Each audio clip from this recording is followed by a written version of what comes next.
జీవన్ముక్త మహర్షులతో మనము స్మరిస్తూ యోగ కార్యక్రమాన్ని ప్రారంభిస్తాము. ఇక్కడ వచ్చిన అందరికీ కూడాను నేను మరొకసారి స్వాగతం చెప్తాను. అందరూ ఒకసారి ఓంకారం చేసి మళ్ళీ మన కార్యక్రమాన్ని ముందుకు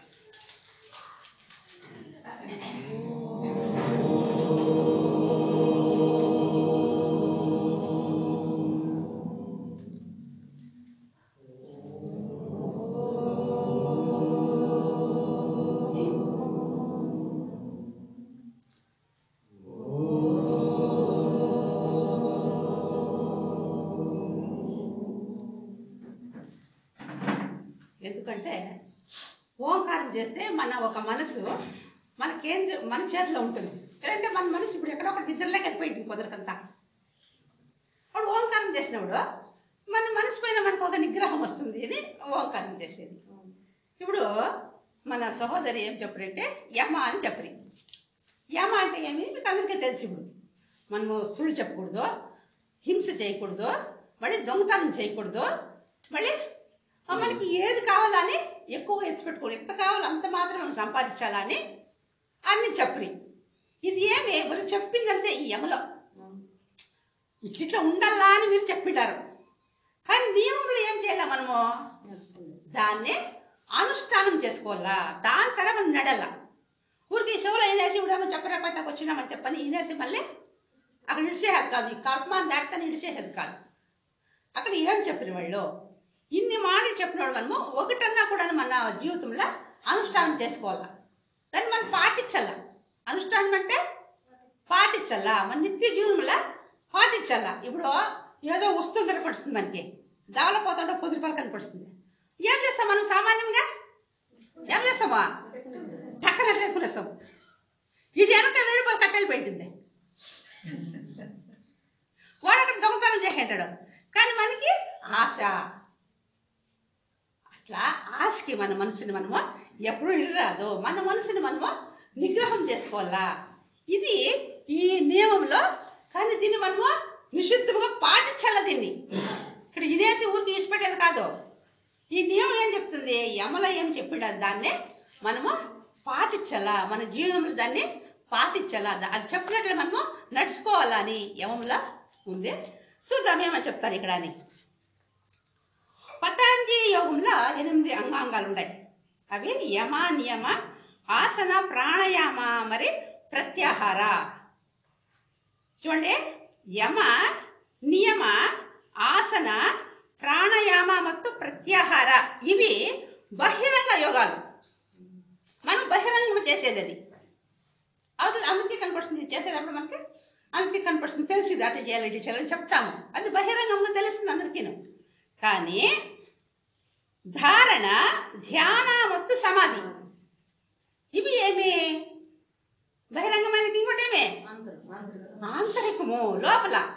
ఇది ఎవరికి కనపడతలే. ఇప్పుడు మన మనసులో మనం ఏమనుకుంటే ఎవరికన్నా కనపడుతుందా? ఎవరికి కనపడుతుంది? మన లోపల ఆంతరంగికంలో జరిగేంట ఒక కార్యక్రమము. ఈ ధారణ అంటే ఏమంటాము? ఏకాగ్రతని ధారణ అంటాం. మనకి ఏకాగ్రత లేకపోతే మనం ఏమి చేసే కయ్యలు. మన మనసు ఏకాగ్రత లేకపోతే మనము ఆ ఒక విషయం పైన గమనం పెట్టే అయ్యేదే లేదు. కాన్సన్ట్రేషన్ అంటాం దాన్ని.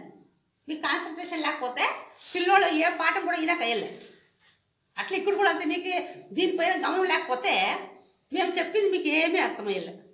ఏదో వస్తువే, పొద్దున ఉప్పిడి పెట్టి తింటుమే, ఇక మధ్యాహ్నం భోజనం పెడతారో తింటామో, అది బాగలేదప్ప, పాయసం బాగలేదు, ఉప్పు చేస్తే పెసరు బెళ్ళకే చెప్పుకొని వెళ్ళిపోతాం. ఎలా?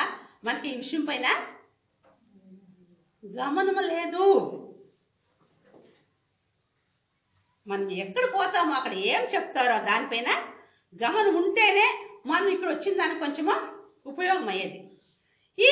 మనకి ఈ అంతరంగంలో జరిగే ఒక విషయం ఉంది కదా, అదే మనకు సులభం కాదు. ఇప్పుడు యోగాలు చేస్తాం, మనం టీవీలో వస్తూ ఉంటాయే, యోగాలు ఏమో చేస్తూ ఉంటాము. కానీ ఈ అంతరంగంలో జరిగేట్లా ఈ యోగం ఉంది కదా, ధ్యానం కావచ్చు, ఈ ధారణ కావచ్చు, నీ సమాధి స్థితి కావచ్చు, అది అంత సులభం కాదు. ఇప్పుడు మనం ధ్యానాన్ని కూర్చోవాలంటే కన్నా మన మనసు ఎట్లుండాలా? ప్రశాంతంగా ఉండాల. అవతల మనకి ఎటువంటి డిస్టర్బెన్స్ కానీ తొందర కానీ వేరే మనకి యోచన కానీ ఏమి ఉండకూడదు. అప్పుడు నువ్వు ధ్యానంలో కూర్చుంటే నీకు ధ్యానం వస్తుంది. పొద్దున్నే చూడండి, అందుకే చెప్పేది అందరూ పొద్దున్న లేసి 4 గంటలకి ధ్యానం చేయాలని. అప్పుడు మనసు మనకి ప్రశాంతంగా ఉంటుంది, అప్పుడు ధ్యానం కుదురుతుంది. అట్లా ఈ మనం ఆంతరికంగా ఈ ఆంతరిక యోగం బహಳ కష్టము. దాన్ని మనము దినాము పాటించినప్పుడు అది మనకి సులభమవుతుంది. ఇక రెండో నియమం ఏం చెప్తుందంటే శౌచ సంతోష తపః స్వయద్దేశ్వర ప్రణదాని నియమ. ఇది నియమం. ఇంకోసారి చెప్తాను. శౌచ సంతోష తపః స్వ అధ్యాయేశ్వర ప్రణిధానాని నియమ. అంటే శౌచ్ అంటే ఏమి? శౌచ్ అంటే మనకు అంతే తెలిసేమే, పరిశుద్ధంగా ఉండాలా, క్లీన్ గా ఉండాలా, మనం స్నానం చేసుకోవాలి దినాము, మన పరిసరం అంతా నీట్ గా ఉండాలా, మనం క్లీన్ గా ఉండాలప్ప అని అది శౌచ అంటే. సంతోషం అంటే మనకందరికీ తెలుసు కదా, మన సంతోషమైన మన మనసు ఎంత తృప్తిగా ఉంటుంది కదా, అబ్బా ఆహా ఎంత బాగుందబ్బా అంటాం కదా. తృప్తి, సంతోషం అంటే తృప్తి, మనకి మనశ్శాంతి, సమాధానము, ఇవన్నీ కూడాను సంతోషంలో ఉంటాయి. మళ్ళీ తపః అంటే తపస్సు. స్వ అధ్యాయ అంటే ఏమి? స్వ అధ్యాయ అంటే మనం ఒక ఆధ్యాత్మికానికి ఏం కావాలా, మనం ఏం తెలుసుకోవాలా, మనం ముందుకు రావాలంటే, మనం ఆధ్యాత్మికంగా ఏం పొందాలంటే మనము అధ్యాయం చేసినప్పుడు, చదివినప్పుడు ఆ ఒక జ్ఞానం మనకు వస్తుంది. అది స్వ అధ్యాయ అంటే నువ్వే చదవాల. స్వాధ్యాయ అంటే మనమే చదువుకోవాలా, మనమే అర్థం చేసుకోవాలి, అంతా మనమే చదువుకుంటేది. అంటే వేరే వాళ్ళ మంది మానెక్కించకెళ్ళే, మనమే చదువుకొని మన జ్ఞానాన్ని మనం పొందుకోవాలి. అయ్యా మాకు చదివేది కదమ్మా అంటే అప్పుడు ఏం చేస్తాం, మనము మంచి శ్రావకులు ఉండాల. శ్రావకులు అంటే ఏమి? మంచి వినేవాళ్ళు ఉండాల. మన వినాల, బాగా వినుకోవాలా, గమనం పెట్టి విషయం పైన బాగా వినాల, అది శ్రావక అంటారు. మనం ఎప్పుడు కూడా మంచి శ్రావకులుగా ఉండాలా, బరీ నోట్ల పాప అనుకుంటా కాదు. అందుకే 2 చెవులు పెట్టండి. అది మనము ఎప్పుడు మంచిగా శ్రావకులయ్యి బాగా వింటామో విషయం అప్పుడు మనకి బాగా తల్లకపోతుంది. ఇప్పుడు పిల్లలు చూడండి, స్కూల్కి పోతారు పిల్లోళ్ళు, వాళ్ళు ఇంట్రెస్ట్ గా స్కూల్లో వింటే కదా ఇంట్లో చదివే పని లేదు. చదువుకోరా అంటే నువ్వు కలకుండా మన ఇంట్లో స్కూల్లో చదువుకొని వచ్చినానా, మా అమ్మకి ఏం తెలిసా, ఊరికి చదువుకుంటా ఉంటుంది. కానీ వాడు ఇంట్లో చదువుకోపోయినా కూడా ఆడు మార్క్స్ బాగా తీసుకుంటాడు. ఎలా వాడు అక్కడ బాగా ఇరిన్నాడు, బాగా చెవుల్లోకి వేసుకుని దాన్ని ఇక్కడ కంప్యూటర్లో స్టోర్ చేసుకున్నాడు వాడు. అప్పుడు వాడేమైనా బటన్ వస్తే అదంతా అందుకు వచ్చేస్తుంది. అట్లా మనం కూడా ఫస్ట్ మంచి శ్రావకులుగా ఉండాలి. అప్పుడే మనకి ఏమైనా ఆధ్యాత్మికంగా మనము పెరగాలంటే కదా. మళ్ళా ఈశ్వర ప్రణిధానాన్ని అంటే కన్నా ఆత్మార్పణే, దేవునికి మమ్మల్ని మనము సంపూర్ణంగా అర్పించుకునేది. ఇప్పుడు మనం ఇంట్లో పొద్దున్నే నీ పొద్దు అమావాస్య కదా, ఈ పొద్దు మనం ఇంట్లో అన్ని వంట చేస్తాం, దేవుడికి ఎందుకు ఏం చేస్తామా, దేవుడికి సమర్పిస్తాం. అది మనము మన ఆత్మాన్ని దేవునికి సమర్పించుకోవాలి, నిన్ను నువ్వు దేవునికి అర్పించుకోవాలా. ఇప్పుడు మనం పూలు ఎత్తుకొచ్చి దేవునికి ఎట్లా పెడతాము, ఆ పూలు కాదు, నీ హృదయమే ఒక పుష్పము, ఆ పుష్పాన్ని నువ్వు దేవునికి సమర్పించాలా. అదే ఇది ఇట్లా చెప్తారు, అదే ప్రణదానాన్ని, దానికి అర్థం. నియమ అంటే నియమాలు. ఇవి ఒక మన మానవుల ముఖ్య ఉద్దేశం ఏమే, మన ఊరికి ఇక్కడ వచ్చిన ప్రపంచానికే మన ఉద్దేశం ఏమే, మనం ఆధ్యాత్మికంగా పెరగల్లా, మళ్ళా మనము ఆత్మ సంస్కరణ, ఆత్మ సాక్షాత్కారం చేసుకోవాలా. ఎక్కడ నీకు జీవాత్మ పరమాత్మలో ఐక్యం కావాలా, ఒకటి కావాలా. అప్పుడు చెప్పరు కదా సార్ యోగా అంటే ఏమీని, యోగా అంటే చేరేది, ఈ జీవాత్మ పోయి ఆ పరమాత్మలో చేరుకోవాలనేది మన ఒక ముఖ్య ఉద్దేశం. కానీ ఇక్కడ మనం ఎందుకు తెలుసుకోవడమా, ఏదో కొంచెం తెలుసుకోవడం చాలా లేదా, ఏదో కొంచెం పట్ల ఇప్పుడు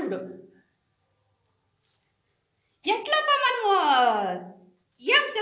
ఏం చేస్తామంటే మనము ప్రతి ఒక్కరు కూడా ఈ లౌకికమైన ప్రపంచంలో తేలిపోయినాం. నాకు అది కావాలా, ఇది కావాలా, ఆస్తి కావాలా, ఇల్లు కావాలా, ఆ సొమ్ములు కావాలా, పక్కింటి ఏమైనా సొమ్ము చేపించుకుంటే నాకు అది కావాలా, పక్కింట్లో ఫ్రిడ్జ్ ఉంటే నాకు అది కావాలా. ఇప్పుడు పొల్లంతా వాషింగ్ మిషన్లు వచ్చేసాయి, బట్టలు ఉతికేవాళ్ళే లేరు ఇప్పుడు. అట్లా ఈ ప్రాపంచికమైన విషయాలు మనం మునిగిపోయి ఎక్కడ దేవుడు ఆడ ఉంటాడు పైన కదా. మనము దాని పక్క మనము గమనమే ఇస్తా ఉండలేదు. మనము ఈ మార్గంలో మనం ముందుకు పోవాలంటే, ఈ ఒక ఆధ్యాత్మిక మార్గంలో మనం ముందుకు పోవాలంటే ఎట్లా మన మనసు పరిశుద్ధంగా ఉండాల, మనం తయారుగా ఉండాల. ఇప్పుడు బస్సు వస్తుంది బెంగళూరు పోయేకే, మనం తయారుగా ఉంటే దాని రోడ్లా, లేకపోతే బస్సు దాని పాటలు వెళ్ళిపోతా ఉంటుంది. నువ్వు ఆడే ఉండమ్మా, బట్టల పల్లెనే ఉండమ్మా, నేను రేపు వస్తాను ఉంటుంది. అంతే కదా. మనము ఈ యోగ మార్గంలో వెళ్ళాలంటే కదా మన మనసు పరిశుద్ధంగా ఉండాలా. ఎట్లా పరిశుద్ధంగా ఉంటుంది? సోపేసి కడిగేస్తే పోతుందే? లేదు. పరిశుద్ధం కావాలంటే మన మనసు పక్వము కావాలంటే మనం ఏం చేయాలా? ఒక ప్రార్థన, ఒక పూజ, ఒక భక్తి కదా. ఇప్పుడు మనకి ఏమైనా బెజారైపోతే ఏం చేస్తాం మనం? పోయి దేవుడి ఇంట్లో కూర్చొని తిరుపతి దేవుడికి ఒక దీపం పెట్టేస్తాము, పూజ చేస్తాము. లేదా మనసుకి ఎప్పుడు కొంచెమా నెమ్మది దిక్కుతుందా, లేదా అనుకుంటే దేవస్థానం పోదాము. అట్లా మన మనసుని మనము ఈ ఒక యోగ మార్గంతో తేవాలంటే గన ప్రార్థనలో ధ్యానాల మూలకంగానే మనము ఆ మనసుని దానికి ఒక ముక్కుదాడేసి పట్టుకొని రావాలి. ఇప్పుడు ఏడా దూడ ఏమో తప్పు ఉంటుంది, ఆవో దూడ, దానికి ఏమేస్తాం మనమా? దమ్మా అంటే వస్తుంది, అది వచ్చేలే. దానికి ఇష్టం వచ్చినట్లు వెళ్ళిపోతా ఉంటుంది. ఈ మనసు కూడా అంతే, రారా అంటే అది వచ్చేలే. దాన్ని ఇట్లా ఈ మూలకంగా ధ్యానాల మూలకంగా ఒక మంత్రాలు కావచ్చు, ఒక జపాలు కావచ్చు, ఒక నీకు ఏమి ప్రార్థనల మూలంగా మన మనసుని మనము ఈ పక్కకు తీసుకొని రావచ్చు. అదే మనకి అంతరంగా గురువు అని చెప్తారు. నీ గురువు ఎక్కడా లేదు, నీ ఎవరు గురువు లేరు ఇతవా. ఆ స్వామి గురువు కాదు, ఈ స్వామి గురువు కాదు, ఆ స్వామి గురువు లేదు. జేకే ఏం చెప్తారో, నేనే గురువు, నీకు నువ్వే గురువు, ఎవరు లేరు గురువులు. ఎట్లా కావాలి మన గురువు? అంత ఒక జ్ఞానాన్ని మనము పెంచుకోవాలా. ఈ యమానియం అంటే అప్పుడు చెప్తున్నాను, అంతరంగం శుద్ధి మళ్ళా బహిరంగం శుద్ధి. ఇప్పుడు అంతరంగంలో చూస్తే మనము బహిరంగంగా మనం ఎంత టిఫిన్ తీసుకొని వస్తుంది, అది మన కన్నుకి కనపడుతుంది కదా. కనపడుతుంది లేదా? మీరు ఎక్స్ట్రీమ్గా ఉండారు లేదా అని ఉన్నారు కదా. అందరూ టిఫిన్ తినుకొని వస్తుంది. ఇప్పుడు అది మనం అందరూ చూస్తాం టిఫిన్ తినేది, అది బహిరంగ. కానీ ఆ టిఫిన్ లోపలికి వెళ్ళిపోయా, అది లోపలికి పోయా, ఈ అన్ననాళం ఇంకా లోపలికి పోయా, మళ్ళీ అది రక్తం అవుతుంది, మళ్ళీ దాంట్లో ఉండే పౌష్టికాంశాలన్నీ మన శరీరం పీల్చుకుంటుంది, అది రక్తం అయ్యి మళ్ళీ మన దేహానికి అంతా చలనం అవుతుంది, మళ్ళీ మన దేహము పుష్టి అవుతుంది, మన శక్తి వస్తుంది, చైతన్యం వస్తుంది. నీ ఉసురాడుతా ఉన్నాం మనము. ఇవన్నీ కూడా మనకు కనపడుతున్నాయా? రక్తం కనపడుతున్నాయా? ఈ అంతరంగంలో అయ్యే ఒక బెడవడికే కానీ, ఒక బదలావణ కానీ మనకి కనపడలేదు. అదే తరంగా మన ధ్యానం కావచ్చు, మన జ్ఞానం కావచ్చు, అది మనకి కనపడసేలా. దాన్ని మనము ఇక్కడ పెంచుకోవాలా. ఇవన్నీ సహజంగా నడిచే క్రియలు. ఈ జీర్ణం అయ్యేది, మనకి శక్తి వచ్చేది, ఇవన్నీ సహజంగా. అదే మనం నిద్రపో పనుకో, ఎగరలాడు, ఏమన్నా చెయ్యి, నీ జీర్ణక్రియలు, మన దేహంలో ఏముంటాయి అంగాంగాలు, అవి సహజంగా నడుచుకొని పోతా ఉంటాయి. కానీ నీ ధ్యానం అట్లా కాదు. నువ్వు ఎట్లన్నా ఉండి నీ ధ్యానం నడుస్తుందా? నువ్వు ఎట్లన్నా ఉండి నీ ఆధ్యాత్మికం పెరుగుతుందా? దానికి మనమే ప్రయత్నం చేయాలి. స్వప్రయత్న. నువ్వు పెరగాలంటే నీ ఒక ప్రయత్నం ఉండాలా. వేరే వాళ్ళు చెప్తే అది జరగదు. చూడు, ఏం ప్రార్థన చేస్తే నీకేం వచ్చేలే, ఆయన ధ్యానం చేస్తే నీకేం వచ్చేలే. మన పని మనమే చేసుకోవాలా. ఇది భగవంతుని ఒక సృష్టి. ఇందాక చెప్పి మన మేడం గారు అశుద్ధము పొందుము శుద్ధము అని. కానీ దేవుని సృష్టిలో ఏది అశుద్ధము లేదు, ఏది పరిశుద్ధము లేదు. ఉందా?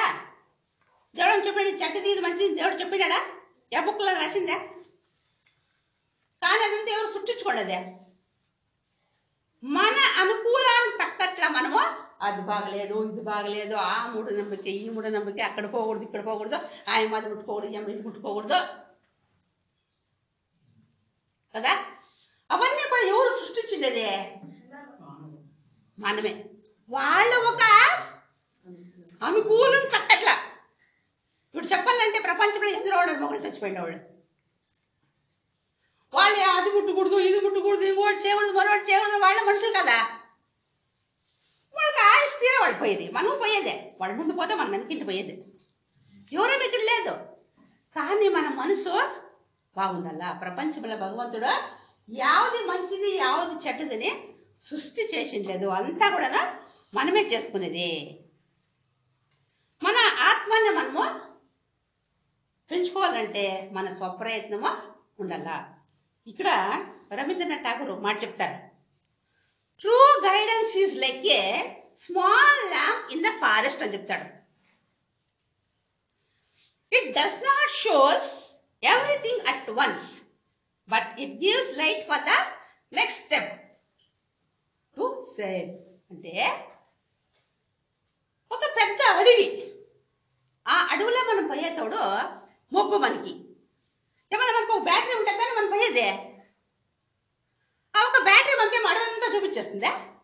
ఎట్లా చూపిస్తుంది బ్యాటరీ? చిన్నగా ఎలుగుంటుంది, ఆ ఎలుగులో మనం పోతా ఉంటాం. అట్లే మన జీవితానికి కూడా, మన ఈ ఒక ఆధ్యాత్మిక జీవనానికి కూడా ఒక గురువు ఉండాలి. ట్రూ గైడెన్స్ అంటే ఒక మంచి మార్గదర్శకుడు, మంచి గురువు. ఆ గురువుని ఇంకా మనకి ఆ ఒక తెలివి, ఒక ఆధ్యాత్మిక జ్ఞానం అనేది అంతా ఒకేసారి మనం కట్టుకట్టుకొని వచ్చేసేది వస్తుందా? చిన్న చిన్నగా అది జన్మాంతరకు మనకి ఆ ఒక జ్ఞానము వస్తుంది అని ఈ ఒక మన రవీంద్రనాథ్ ఠాగూర్ గారు ఆ మాట చెప్తారు. ఈ నియమల సాధకుడు మనం యమాలా చెప్తాం కదా, అవన్నీ కూడా సాధకుడు ఇక్కడ వాడు అనుష్ఠానం చేసుకోవాలా. వాడికి ఎట్లా సందర్భం రానిలే, వాడు జనాల్లో ఉండి ఒంటిగా ఉండి వాడు అడవిలా ఉండి ఎక్కడా ఉండిలే వాడు. ఆ సాధకుడు ఇవన్నీ కూడా అనుష్ఠానం చేసుకోవాలా. దీంట్లో ఎక్స్క్యూజ్ లేదు, వాడు అనుష్ఠానము చేయాల. అంత మంచి గుణాలు వాడు పెట్టుకోండల్లా. ఇక్కడ శౌచ అనే సూత్రం ఒక మూలాంశం. శౌచ అంటే మనకు అందరికీ తెలుసు, పరిశుద్ధత స్వచ్ఛత, మనం ఎట్లా క్లీన్ చేసుకోవాలా ఇట్లా ఏమి.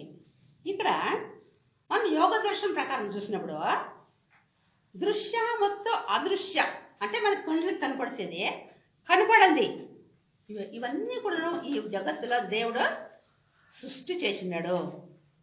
ఇవన్నీ కూడా అభివ్ಯಕ್ತ ಮತ್ತು దైవిక ప్రజ్ఞೆಯಿಂದ ವ್ಯಾಪ್ತವಾಗಿವೆ. ఇది అంతా కూడాను ఒక భగవంతుని ఒక ప్రజ్ఞని ఇంకా ఇవన్నీ కూడా వ్యాపించడం. ప్రతి ఒక్కటిలో చూడ, మనం ప్రతి ఒక్క ప్రకృతిలో కూడా మనం దేవుణ్ణి చూడొచ్చు.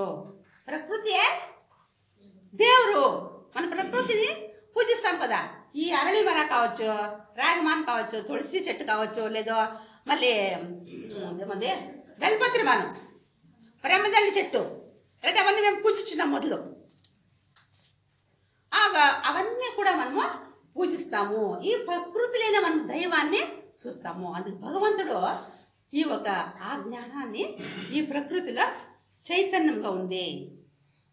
ఈ ప్రతి ఒక్కటి కూడా భగవంతున సృష్టి అని చెప్తారు. ఈ పరిశుద్ధం అనేది బరీ మన ఒక ఈ స్థూల దేహానికే కాదు, స్థూల ఉపాధికే కాదు. మన ఈ పరిశుద్ధత మన శరీరానికి కాదు. సోప్ వేసుకుని స్నానం చేసుకుని మంచి బట్టలు వేసుకుంటే అదే పరిశుద్ధం కాదు, దానికి మాత్రమే కాదు. కానీ మన భావనలకి, మన యోచనలకి, మన ఆలోచనలకు కూడా మనము పరిశుద్ధముగా ఉండాలా. మనం ఒకరి ಬಗ್ಗೆ చెడ్డగా ఆలోచిస్తే మనకేమవుతుంది? అదే మనకే అది చెడు అవుతుంది.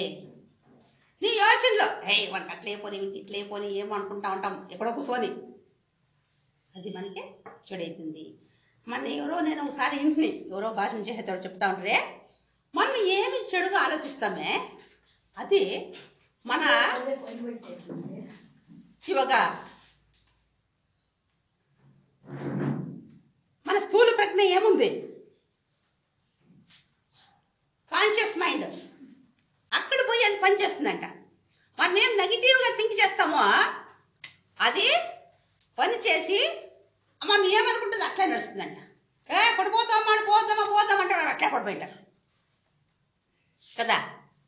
అదే మనం జారుతామో ఏమో ఇడిగితే అంటే మనం అట్లే జారిపోయింటాం మొత్తం.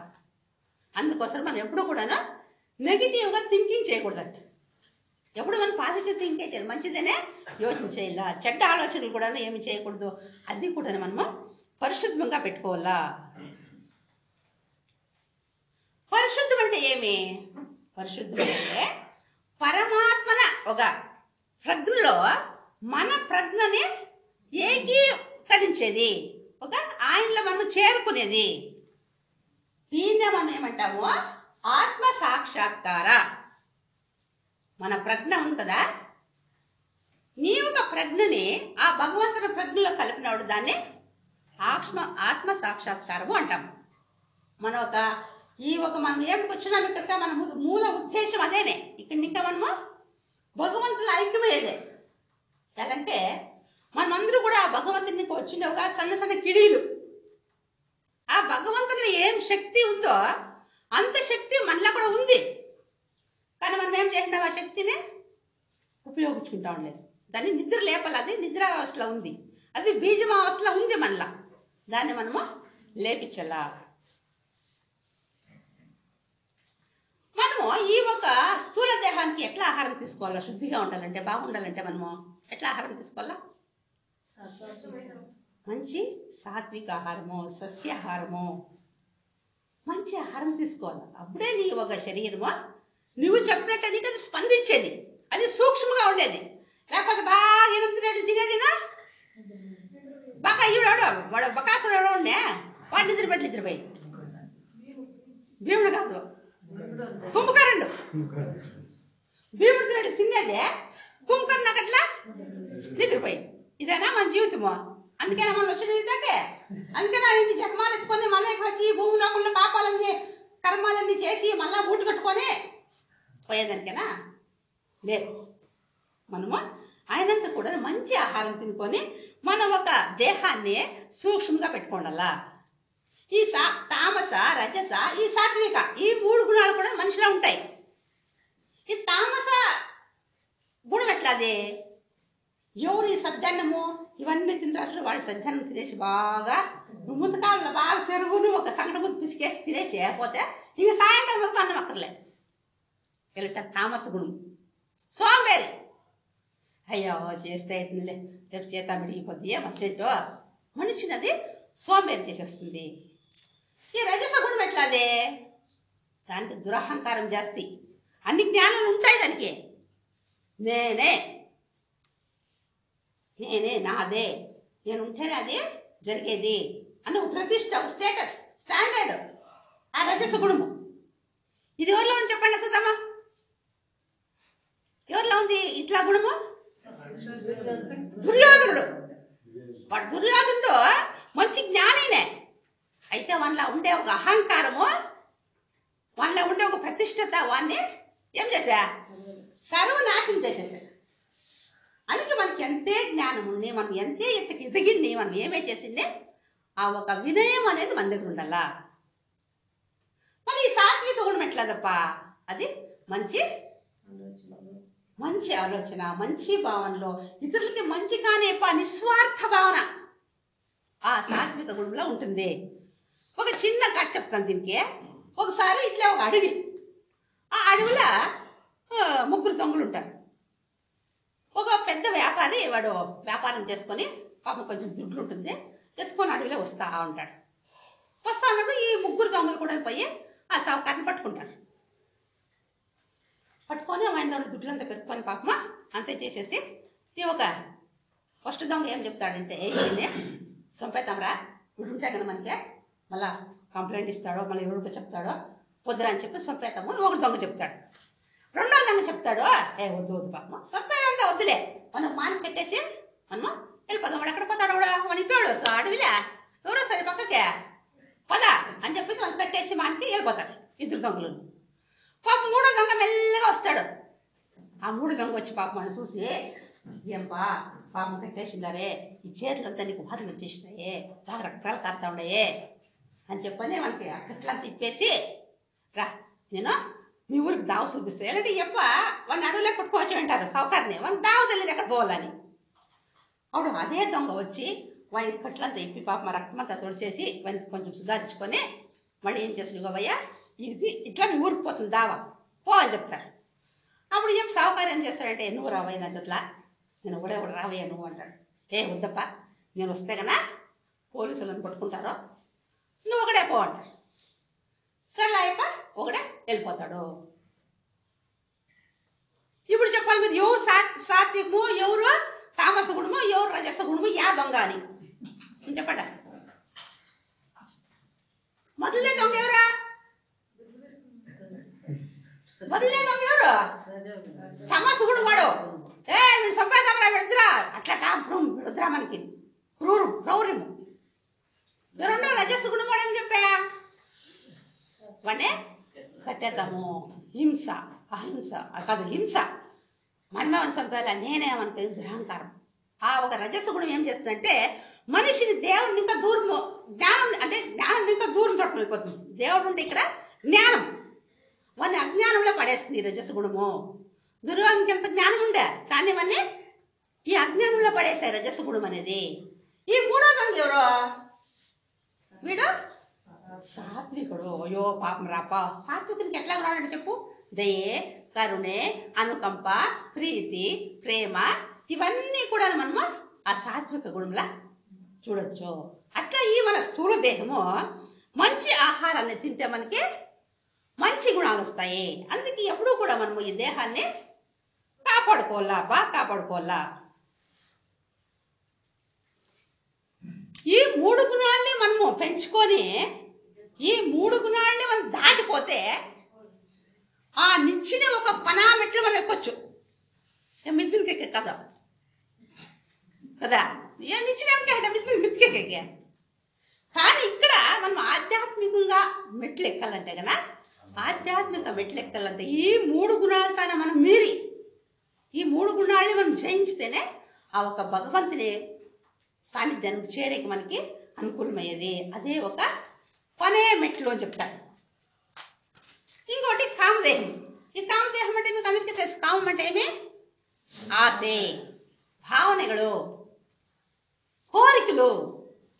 ఏంటో మన మనసుకి కోరికలు వస్తాయి. ఈ కామదేహము భావనಗಳು ಮತ್ತೆ ರೂಪದೇಹ ఉంటుందా మనకు తెలుసు. రూపదేహం అంటే ఏమి? అది కూడాను ಯೋಚನೆಗಳು. ದೇಹಾತ್ಮ ಇವన్నీ ದೇಹಾತ್ಮನ ಇದನ್ನು ಮೂರು ದೇಹಾತ್ಮ ಅಂತ మనం స్థూల దేಹ, కామదేಹ ಮತ್ತು ಕೆಳಗಿನ రూప మనసు, ಅದನ್ನ దేహాత్మ అని చెప్తారు. అంటే మన దేహం పైన మనకి ఒక ఆకర్షణ ఉండేది. ఈ ఒక యోచనలు మనము తక్కువ చేసుకోవాలా. ఇవన్నీ మనం తక్కువ చేసుకుంటేనే, ఆ భావనలంతా తక్కువ చేసుకుంటే మనము మంచి ఆలోచనలు, మంచి ఒక ప్రవృత్తులు మనలా దినే దినే పెరుగుతూ ఉంటాయి. ఎప్పుడు మనలో దినే దినే మంచి ఒక ఆలోచనలు పెరుగుతాయి, అప్పుడు మనలో ఒక ప్రీతి, ప్రేమ, వేరే సహాయం చేయాలప్ప, అయ్యో పాప మన కరుణ, దయ అవన్నీ కూడా మనకి వస్తాయి. ఈ హిందూ మత ప్రకారం ఏం చెప్తారప్ప అంటే, ఈ సూక్ష్మ దేహాలు అంటే మనం చెప్పింది కూడా ఆంతరికంగా ఉండొచ్చు, కొంచెం మనకి బహిరంగంగా ఉండొచ్చు. ఇక్కడ ఏం చెప్తారో నీ స్థూల దేహాల శుద్ధీకరణకి ఏమప్ప చెప్తారంటే మంత్రಗಳು జపం చేసేది, లేదు ప్రార్థన చేసేది, లేదు గాయత్రి మంత్రం చెప్పేది. గాయత్రి మంత్రం నేను చదువుతున్న గాయత్రి మంత్రం బుక్ ఉంది, అది 1008 సార్లు చేస్తే మంచిదండి. లేదు నీకు కాలేదనుకో 48 సార్లు అనేసరికి కనిష్టం అంటే 48, అది కాలేదంటే కన్నా ఒక 28 అయినా కనిష్టం మనం ప్రతిదినం చెప్పాలంట గాయత్రి మంత్రం. గాయత్రి మంత్రం అంటే ఏమి? ఆ సూర్యుని మంత్రం. అది సూర్యుడు ఉదయించినప్పుడు మనం మంత్రం చెప్తే కన్నా మనలో ఒక దైవికమైన శక్తి కానీ మన దేహంలో ఒక అంతరంగంలో మనకు ఒక బదలావణ అవుతుంది. దేవుడు మన భగవంతుని సన్నిధికి పోయి మనకి ఒక చిన్నగా ఒక దావ. అందుకే మనం గాయత్రి మంత్రాన్ని ప్రతి దినము కూడా పఠించాలంట. అప్పుడు మనకి ఏమవుతుంది? మనము ఇవన్నీ ప్రతిదినము చేస్తా ఉంటే గన మనలో ఉండే ఒక చెడ్డ గుణాలు ఉంటాయి కదా, అవి దినే తక్కువైతా వస్తూ ఉంటాయి. ఇప్పుడు మనలో ఉండే ఒక స్వార్థము తక్కువయ్యి మనం వేరే వాళ్ళకి ఏమన్నా ఒక సహాయం చేయాలపా అనే ఒక నిస్వార్థ సేవ మనోభావం మనలో పెరుగుతుంది. మళ్ళీ ఇక్కడ సంతోషం అంటే మనకు అందరికీ తెలుసు. సంతోషం ఎవరికి తెలిసి ఏపైకే తెలుసుదమ్మా? సంతోషమా అందరికీ తెలుసు కదా. సంతోషం అంటే ఖుషి అందరికీ. మనం ఎప్పుడు సంతోషంగా ఉంటామో బాగా ఈ పండుగలో భోజనం చేస్తారు కదా, కడుపు నీళ్ళు సత్తి చేసి ఒబ్బట్లు కదా, అబ్బా బాగుందబ్బా ఖుషిగా అయిపోతుంటాం.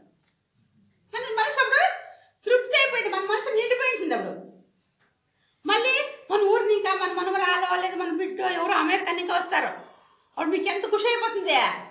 అబ్బా ఊరంతా చెప్పుకొస్తారు, అయ్యో మనవరాలు పోయి దీన్ని తోడుకొని పోయి ఊరంతా ఆ బిడ్డని చూపించుకొని వస్తాం. ఆ సంతోషం మమ్మల్ని ఏం చేస్తుంది? దుఃఖముని ఇంకా దూరం చేస్తుంది. మనలో సంతోషం ఉన్నప్పుడు మన మకమ్మ చూడు ఎంత కళగా ఉంటుందో. భయ్యా మా కొద్ది ఖుషిగా ఉండవా రంగమ్మా?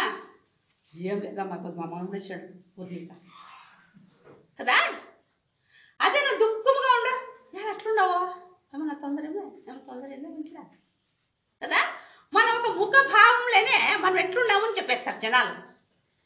అదే సైకాలజీ అంటారు. ఒక బిడ్డ ఎట్లా చదువుతుంది ఏం చేస్తుంది పనికి ఒక టీచర్ వాళ్ళ బిడ్డతో చూస్తేనే చెప్పేస్తారు. అట్లా మన మకం ఒక చదివి చూసినప్పుడే వాడు ఏమి అని చెప్పొచ్చు. మనం ఎప్పుడూ సంతోషంగా ఉండకెత్తుందా? ఏదో ఈ గడిలో సంతోషంగా ఉంటాము, ఈ నెక్స్ట్ గడిలోనే మనకి ఏదో ఒక బాధ వస్తుంది, ఏదో ఒక పెట్టబడుతుంది. ఇట్లా మన జీవనము పొడతా లేస్తా గుడుగుతా ఉంటుంది. కానీ మనం మాత్రం ఎట్లా ఉండాలా? ఈ సముద్రంలో మనం అందరూ ఆలో చూసినాం కదా. సముద్రంలో ఆలో చూస్తే మనకి ఏమనిపిస్తుంది? టూర్ పోయినప్పుడు అందరూ టూర్ పోయినా పోతాం, అందరూ చూసింటారు ఆల్మోస్ట్ ఆల్. ఆ సముద్రం ఆలో చూస్తూ ఉంటే మనకి అబ్బా ఏం ఖుషి, ఎంత ఆనందం అవుతుంది కదా. మన మనసుకి ఎంత సంతోషం ఉంటుంది కదా. వాడు మన ఊరు మన బిడ్డలు మనం అంతా మర్చిపోయింటాం, ఏమి జ్ఞాపకం వచ్చలేదు. అయితే అంత సముద్రం లోపల నీళ్లు అంతే రభసంగా లేస్తూ ఉంటాయి. మన పై చూసేకి తెలలు బాగుంటాయి, అలలు బాగుంటాయి, మనం చూస్తే ఖుషి పడుతున్నాం. కానీ ఆ సముద్రమైన నీళ్ళు చాలా రభసంగా పైకి వస్తేనే ఇది అల వచ్చేది. అట్లే మన ఒక హృదయంలో కూడాను మనలా కూడాను సంతోషం ఉంటుంది, పైన నగ్గుతా ఉంటాం అని. లోపల ఏదో ఒక విషయం అన్ని పీడిస్తూ ఉంటుంది.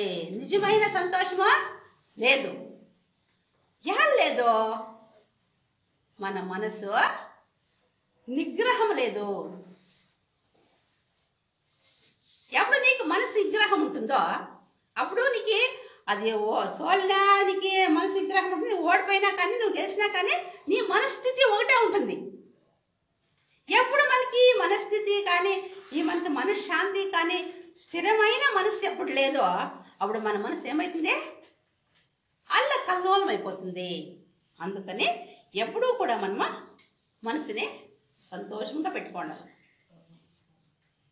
సంతోషంగా ఉన్నప్పుడు చూడండి, మీరు అవుతుపోతారు. ఇప్పుడు అందరూ మనం నవిలితో చూసినాం కదా. ఆ నవిలికి మోడం వస్తే వాన మోడం వస్తే ఎంత ఖుషి పడేది, రెక్కలన్నీ ఇడిసేసేది ఎట్లా ఆడుతూ ఉంటుందా. దాన్ని చూసి మనం ఎంత కొంచెం సంతోషం పడతామా. అట్లా మన మనసు బాగుంటే ఒక చెట్టుని కానీ ఒక పువ్వును కానీ ఒక వాన కానీ ఒక మోడాన్ని కానీ చూసినప్పుడు మనకి మనసుకి అంత సంతోషమైంది. ఇప్పుడు చెట్ల పూడ్చి ఉంటుంది, ఆ పువ్వు తక్కువ నేడుస్తూ ఉంటామా? ఎలామా ఇందులో పుట్టిండవు నేడుస్తామా? ఎలామా ఇంత కలకలాడడం నేడుస్తామా మనమా? ఏడు ఎలా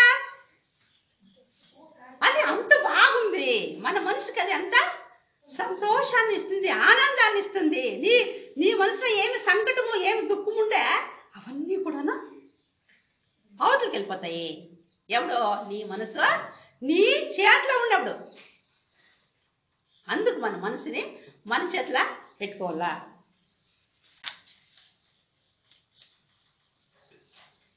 ఈ సంతోషం మనసుకి ఎట్లా వస్తుంది? వాళ్ళ భావనలు బట్టి కదా. ఇప్పుడు వాళ్ళ భావనలు బట్టి సంతోషం వస్తుంది మనకి. ఇప్పుడు మనం ఆడవతా పోతాం, ఒక మాన్తాకు పోతాం, మనకి ఆ మాన్ అంటే చాలా ఇష్టము, మనం చాలా ఖుషి పడతాం.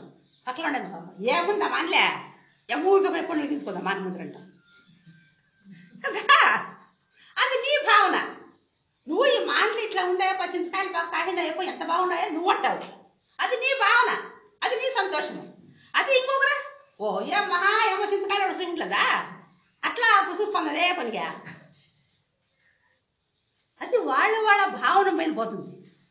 మరి వాళ్ళ వయసు పైన కూడా చిన్న బిడ్డలు చూడండి, వాళ్ళు ఎంత ఖుషి పడుతూ ఉంటారు. వాళ్ళకి ఇట్లాగే వస్తువుని అక్కర్లేదు, ఇట్లాగే వస్తువుని వాళ్ళకి అక్కర్లేదు చిన్న బిడ్డలకి. మనకి ఏదో ఒక వస్తువు కావాలి ఆనందం పడేకి. అట్లా ఆనందం పడేదానికి, సంతోషం పడేదానికి ఆ ఒక వయసు మరి వాళ్ళ భావనలు ముఖ్యం. ఇప్పుడు చిన్న బిడ్డలు అన్నట్లు మన ఏమంటారు, మనతా అయ్యో తిక్లాయం ఏమంటారు కదా. మనం అట్లాగే కయ్యలే. అందుకే వాళ్ళ వయసుకు తగ్గట్లు వాళ్ళు నగితేనే దానికి ఒక విలువ, దానికి ఒక వెల ఉండేది.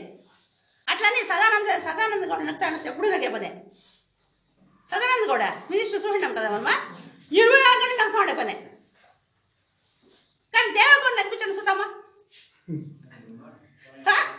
దేవగౌడ నగ్గించమా అయ్యల్ల. అట్లా నవ్వు అనే సంతోషం అన్నది వాళ్ళ మనసుకి పట్టిండేది. ఈ ఒక మనసుని మనం ఎట్లా పోదని మనము చేతిలో పట్టుకోవాలా. ఇప్పుడు మనం గురువు ఉంది మన ఇంట్లో, దానికి గురానికి ఏమేస్తాం మనము, దానికి లగామో కళ్ళిమో వేసి దాన్ని మనం ఏం చేస్తాం, మన కంట్రోల్లో పెట్టుకుంటాం. అట్లా నీ మనసు కూడా నువ్వు నీ మనసుకి నువ్వు ఒక శిక్షణ ఇయ్యాల, నీ మనసును ఎడ్యుకేట్ చేయాల.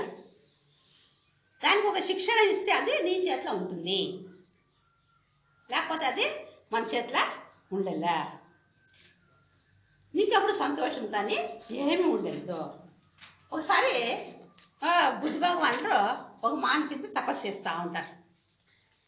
తపస్సు చేస్తూ ఉంటే అక్కడ ఒక పెద్ద సౌకర్య, వాడు చాలా పెద్ద సౌకర్యం, వానికి ఆస్తి అంతస్తు ఐశ్వర్యము మనకి ఏం కావాలా, పెండ్లాము బిడ్లు ప్రతి ఒక్కటి ఉన్నాయి. ఆయన బుద్ధ భగవాన్ అంటే వచ్చింది. బుద్ధ భగవాన్లో ధ్యాన స్థితిలో ఉండ్రి, ధ్యానం చేస్తూ ఉంటే ఆయన కొంచెం మాట్లాడలే, అట్లే ఉంటే ఈ అప్ప ఆడే కూర్చొని ఉండే. సరే ఇక్కడ వచ్చేపోయినాక మా బుద్ధ భగవాన్లో కళ్ళు తెచ్చి అడిగి ఏంపా నొచ్చింది. స్వామి, నేను చాలా పెద్ద సౌకర్య, నాకు అష్ట ఐశ్వర్యాలు ఉన్నాయి, అన్నీ ఉన్నాయి స్వామి, కానీ నాకు సంతోషం అనేది లేదు అని చెప్పారు. అవునా, సంతోషం అనేది లేదా, కొంచెం కూసప్ప అని చెప్పని కూర్చోపెట్టే ఒక చిన్న కథ చెప్తారు. ఒక కొక్కరే కథ. ఒక కొక్కరే ఉంటుంది, మనం అందరూ చూడడం కదా, కొక్కరే చేపలు పట్టుకుంటా ఉంటుంది నీళ్ళ. కొంగ, ఆ కొంగ ఏం చేస్తుందంటే అక్కడ మన దగ్గర కుంటుంది కదా ఇటవా, మన పక్కల కుంట, ఆ కుంట తప్ప కూర్చో ఉంటుంది, చేపలు చిక్కుతాయేమో చూద్దాము అని. మనం వానొచ్చులు కదా, బాగా వాన వచ్చినాడు ఏమంటే నీళ్ళు పోతా ఉండే, ఆ కొంగ అక్కడ కూర్చోని ఉంది. సరే చిన్న చిన్న చేపలన్నీ వచ్చా, ఇవి తింటే ఏమొస్తుంది, ఇది చూడైతే అవి కడుపులో కూడా పడలేదే అని చెప్పి నా చేపలు తెచ్చి పెట్టేసా. ఒకనాడంతా చిన్న చేపలతో కూర్చొనే చూసుకొని వద్దులేనే ఆడే కూర్చొని ఉండే. ఆ పొద్దంతా భోజనం లేదు, ఉపాసం అయిపోయా. సరే మరుసో దినం వచ్చి మళ్ళీ ఆడే కూర్చుని మళ్ళీ పెద్ద చేపలు రాత్రికి మనం పెద్దవి ఉంటాయేమో, పెద్ద చేపలు వస్తాయని మళ్ళా మరుసో దినం ఏమయ్యా రోజు పెద్ద చేపలు వచ్చేట్లా, చిన్న చిన్న ఇంకో రోజు పెద్దగా వచ్చేట్లా. వీటికి ఏముంది, వీటి నిండా కండ్లే తుండ్లే, రేపు పొద్దున ఇంకా పెద్ద చేపలు వస్తాయా, పెద్దగా ఉంటాయి చెప్పని ఆ పొద్దంతా కూర్చోనే అట్లే ఉండిపోయి. ఆ పొద్దు భోజనం లేదు. సరే మూడో నాడు ఏమయ్యా, ఎవరో ఒక వాళ్ళెత్తుకొని వచ్చింది, వాళ్ళెత్తుకొని వచ్చి ఆ చేపలన్నీ దేవేసింది. 3 నాళ్ళకి అది భోజనం లేదు. ఈ పొద్దున ఏమో ఒక చేప నాకు ఇస్తున్నాం, పెద్ద చేప అంటే వాడు బెస్తడు వచ్చి అన్నీ పట్టుకొని వెళ్ళిపో. అప్పుడు ఏమయ్యా దీనికి 3 నాళ్ళు 4 నాళ్ళు భోజనం లేదని కదే భోజనం లేకుండా ఒక దుఃఖంతో, ఒక నొప్పితో, ఒక బాధతో, ఒక ఆకలితో చచ్చిపోయి ఏమవుతుందా? అది వచ్చిన అవకాశం ఉపయోగించుకోవాలి కదా. మళ్ళా వస్తుందంటే ఏమొస్తుందా? అప్పుడు చెప్తారు బుద్ధ భగవానులు, చూడయ్యా, నీ దగ్గర నువ్వు ఇంత అష్ట ఐశ్వర్యం ఉంది కదా, నువ్వు ఎవరైనా నీకు సమయం చిక్కినప్పుడు, నీకు అవకాశం చిక్కినప్పుడు నువ్వు పేదోళ్ళకి సహాయం చేయి. నీ దగ్గర పెట్టుకుంటే నువ్వు సంపత్తిని ఏ ప్రయోజనం? నీకే సంతోషంలే. నువ్వు ఎప్పుడో నీకు ఒక సమయం వచ్చినప్పుడు, నీకు ఒక అవకాశం వచ్చినప్పుడు మంచి పేదోళ్ళకి, అది ఎవరికి కావాలి, నిజంగా ఎవరికి కావాలి అది, అట్లా పేదోళ్ళకంతా సహాయం చేయి. సంతోషమా తనట్టు తానే వస్తుంది. నువ్వు ఎక్కడ దాన్ని ఎదుర్కొని పోయే పని లేదు. ఇప్పుడు మనం సంతోషాలు ఎక్కడ ఎదుర్కొని పోయేది? సంతలా కొనుక్కొస్తామా? బట్టల పై సంతలా సిగ్గుతుందేమ్మా, కొనుక్కొచ్చాకైతుందా? అయ్యల్లా. అందుకనే మన మనసు సంతోషపడాలంటే మనము మంచి మార్గాన్ని ఏరుకోవాలా, మంచి విషయాలతో మనం తెలుసుకోవాలా. నాది అనే ఒక స్వార్థం ఇంకా మనము మొదలుగా దానికి అవతలకు రావాలి. ఎప్పుడు నాది, నేను, నా బిడ్డలు, నా సంసారము అంతా నాకే కావాలంటే నీకే ఎంత వచ్చినా కూడా చాలదు. మనకి చాలుతుందా? నీకు ఒక కోట వస్తుంది అనుకో, అయ్యో ఇంకో కోట వచ్చిందే బాగున్నా. ఇట్లే మనిషికి ఆశకి అనేది దానికి మితి లేదు. కోరికలే గుర్రాలు అయితే అని, నీ కోరిక గుర్రాలు అయిపోతే గుర్రం పోతా ఉంటుంది. దానికి ఎక్కడ దావ దిక్కుతుంది? మైదాన్ గోడ హై, మైదాన్ హై కదా, పోతా ఉంటుంది. దానికి అంతిమ అనేది లేదు. అందుకే మన ఆశలు కూడా అంతిమ లేదు. అయినందుకు మన మనసుకి మనము ఒక శిక్షణ ఇచ్చి దాన్ని మనము చేతిలో పట్టుకోవాలా. ఇక్కడ బుద్ధ భగవాన్ మాట చెప్తాడు, happy people build their inner world. అంటే సంతోషంగా ఉండే మనిషి తన ఒక అంతరంగాన్ని పెంచుకుంటాడు, జ్ఞానాన్ని పెంచుకుంటాడు. Unhappy people blame their outer world. Unhappy people అంటే ఎవరు? పనికిరాని ఉంటారు కదా, వాళ్ళకి ఏం తెలియదు. వాళ్ళు ఏం చేస్తారు? జనాలతో అవహేళన చేస్తారు. బ్లేమ్ అంటే అవహేళన చేస్తారు. వాడట్లా, ఆయమ్మట్లా, ఇయ్యమ్మట్లా, ఇంకొక ఆయమ్మట్లా. ఇవే మనం కూడా ఆడవాళ్ళు కొంత తక్కువ చేస్తే అనుకుంటా ఉంటాం కదా. అది నిజమే, అబద్ధం ఏం కాదు. ఎందుకంటే మేము కూడాను ఇవన్నీ పొడి వచ్చిండేవాడు కదా. ఈ క్లాస్ ఇంకా పై క్లాస్కి వచ్చిండేవాడు. మేము కూడా పుడితే ఏ మనిషిను పురుషుడిగా సాధకుడిగా పుట్టేలే. మనం ఏం చేయాల? దినదినానికి ఇట్లావన్నీ మనం అనుష్ఠానం చేసుకుంటే మన లైఫ్లో మనం కూడా సాధకులయ్యక సాధ్యమవుతుంది. 5 నిమిషాలు ఇరగా కొంచెం పైదే తపస్సు. ఈ మన మనసు ఎప్పుడో మనకి స్థితిగా మనస్థితి ధ్యానం చేయాలంటే మనకి మనస్థితి బాగున్నప్పుడు ఆ ధ్యానాన్ని మనకి కుదురుతుంది. ఎట్లా పోయి ధ్యానం అంటే ఎట్లా మనం బంగారుకి అంత ఇదంతా మెత్తుకుంటుంది. మంటలా తిప్పుతుంది బంగారం మనకి. ఆ బంగారుకి ఏమవుతుంది? ఇవన్నీ మెత్తుకుంటాయి. ఎప్పుడు మనం అగ్గిలేకేస్తే బంగారు ఎట్లా పుట్టుమవుతుందో మంచి బంగారు వస్తుంది. అట్లా మనం ధ్యానం చేస్తే మన మనసు కూడా ఆ బంగారు అట్లా అవుతుంది. మళ్ళీ స్వాధ్యాయం చిన్నగా చెప్పేసి టైం అయిపోయిందంట. స్వాధ్యాయం అంటే ఏమి? మనంతకు మనము మన హృదయానికి శిక్షణ ఇవ్వాలా, మంచి జ్ఞానం ఇవ్వాలా, మంచి ఇట్లా సత్సంగానికి రావాలా, మనం మంచిగా నేర్చుకోవాలి. సత్సంగంలో ఏం చెప్పారప్ప దాన్ని మనము వినల్లా. అప్పుడే మన మనసు మనం చెప్పినట్లు ఇదేది. మళ్ళా ఈ స్వాధ్యాయం ఇంకా నువ్వు నీ మనసులో నువ్వు ఎన్నన్నా అన్వేషణ చేయొచ్చు, అంటే ఎదుకోవచ్చు. నీ మనసును ఎంత లోపలికన్నా పోవచ్చు, ఎంత జ్ఞానాన్ని నువ్వు పెంచుకోవచ్చు.